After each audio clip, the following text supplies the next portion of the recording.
اسمي محمد لمين.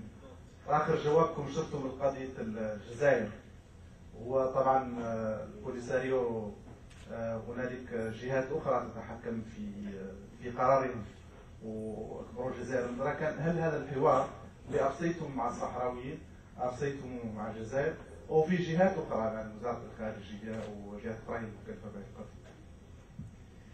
الجزائر دولة اللي وحدت في قضية الصحراء، هي واحدة أكثر مما هي مسيرة لقضية الصحراء، هي واحدة في موضوع الصحراء. والجزائر ماشي فقط واحدة في قضية الصحراء، واحدة في أشياء أخرى. الجزائر كتقول علنيا أنا كجزائر ما دخلش في المشكل ديال الصحراء، هذا المشكل كيعني المغرب والصحراويين.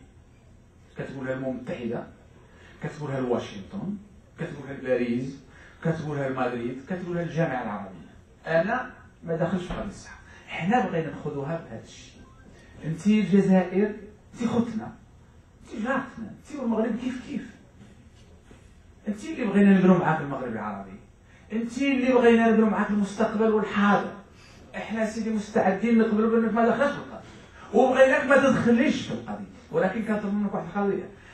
نظرا انك ما بغيتش في القضيه نطلبوا منك ما تخسريش على الامم المتحده او تخسريش علينا احنا الصحراويين بان نوصلوا لاتفاق. عطونا بالاتساع نوصلوا لاتفاق، اما تختاري تعطينا باتساع نوصلوا لاتفاق او ما نطلبوا منك اكثر تساهمي في انجاز الاتفاق.